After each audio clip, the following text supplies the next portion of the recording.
আজকে মৌখিকভাবে আমাদের যে প্রস্তাবনা দিয়েছে সেই প্রস্তাবনাটা অনুমোদন হয়েছে। এর মধ্যে আমাদের প্রথম প্রস্তাবনা ছিল ফেসিবাদের যে আইকন ফেসিস্ট শেখ মুজিব, তার নামে যে হল ছিল সে হলের নাম পরিবর্তন করে আমাদের জুলাইয়ের সহযোদ্ধা আগ্রাসনের বিরুদ্ধে, ভারতীয় আধিপত্যবাদের বিরুদ্ধে যিনি সবসময় লড়াই সংগ্রাম জারি রেখেছেন, যিনি সবসময় আজাদির কথা বলেছেন, ইনসাফের কথা বলেছেন, ইনকিলাবের কথা বলেছেন, এবং সর্বশেষ এই আধিপত্যবাদের বিরুদ্ধে কথা বলার কারণে পতিত ফ্যাসিস্ট এবং তার দূষণরা তাকে শহীদ করেছে। আমাদের সকলের প্রিয় শহীদ ওসমান হাদি ভাইয়ের নামে ফ্যাসিস্ট মুজিবের যে হল ছিল সে হলের নাম শহীদ আমাদের ওসমান হাদি ভাইয়ের নামে নামকরণ করা হবে ইনশাআল্লাহ। দ্বিতীয়ত আমাদের আরেকটি হল ফজিলাতুন্নেসা মুজিব হল, তার এই নামের শিক্ষার্থীদের প্রস্তাবনার আলোকে বীর প্রতীক ক্যাপ্টেন সিতারা বেগম হল এই নামে মৌখিকভাবে অনুমোদন হয়েছে। সিন্ডিকেটের মাধ্যমে পরিপূর্ণভাবে আমরা অফিসিয়ালি এই দুটি হলের নাম, ফ্যাসিস্ট মুজিবের যে হল ছিল সে হলের নামকরণ শহীদ ওসমান হাদি এবং ফজিলাতুন্নেসা মুজিবের নামে যে হল ছিল সে হলের নাম বীর প্রতীক ক্যাপ্টেন সিতারা বেগম হল এই নামে নামকরণ করা হবে এবং অফিসে আমরা ব্যবহার করতে পারবো সিন্ডিকেট মিটিং এর পরবর্তীতে। আজকে মৌখিকভাবে সেটি অনুমোদন হয়েছে। বিশ্ববিদ্যালয়ের সর্বোচ্চ অভিভাবক বিসি স্যার অনলাইনে যুক্ত ছিল এবং প্রবেশী স্যাররা যুক্ত ছিল এবং সিন্ডিকেটের মাধ্যমে এটি অফিসিয়ালি অনুমোদন হবে।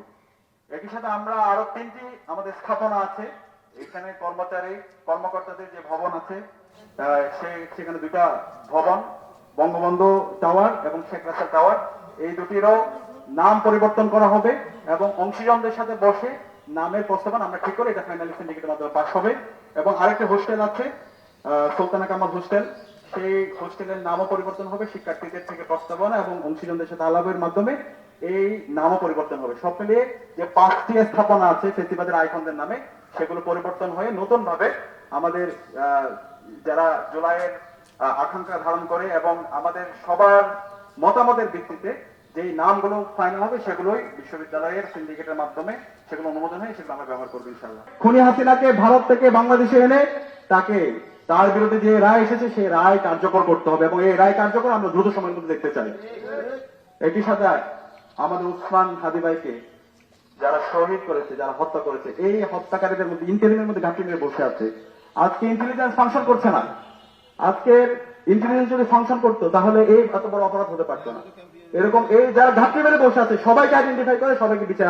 আমরা গতকাল অবাক হয়েছি, প্রধান উপদেষ্টা তিনি বক্তব্য দিয়েছেন, চমৎকার বক্তব্য দিয়েছেন, কিন্তু বিচারে বসে তিনি একটা কথা বলেন নাই। জাতির জন্য লজ্জা। এই স্বাধীন বাংলাদেশে কিভাবে এত বড় একটা দিনের দুপুর হত্যাকাণ্ড হয়, একজন জুলাই সহযোদ্ধাকে এভাবে হত্যা করা হয়। অন্তর্বর্তীকালীন সরকার প্রধান উপদেষ্টাকে অবস্থান পরিষ্কার করতে হবে এই সন্ত্রাসীদের বিরুদ্ধে বিচারের দাবিতে।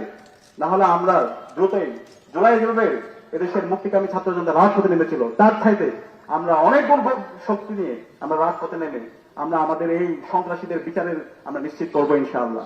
অপরাধীদের ব্যাপারে তাদের অবস্থান তারা পরিষ্কার করতে পারে নাই। আমরা ঢাকা বিশ্ববিদ্যালয় কেন্দ্রীয় ছাত্র সংসদ ডাকসুর পক্ষ থেকে এবং পুরো ছাত্র সমাজের পক্ষ থেকে তাদেরকে অনুরোধ করছি আপনারা পদত্যাগ করেন। আপনাদের আর এই জায়গায় অবস্থান করে আপনাদের নৈতিক অধিকার নাই। একই সাথে আইন উপদেষ্টা এবং পররাষ্ট্র উপদেষ্টা আপনাদেরকে আমরা বলেছিলাম এই খুনি হাসিনা এবং তার দূষকদেরকে যারা দিল্লিতে পালাইছে তাদেরকে দেশে এনে তাদেরকে বিচারের আওতায় নিয়ে আসতে হবে। একই সাথে এই যে সারা দেশে আজকে আমরা দেখতে পাচ্ছি অপরাধীদেরকে ধরা হয় এরপর তাদেরকে ছেড়ে দেওয়া হয়, তাদেরকে বিভিন্ন ধরনের পরীক্ষা করছে। এই আইন উপদেষ্টা তাকে অবস্থান পরিষ্কার করতে হবে। যারা অপরাধী আছে তাদেরকে কোনোভাবেই তাদেরকে জামিন দেওয়া যাবে না।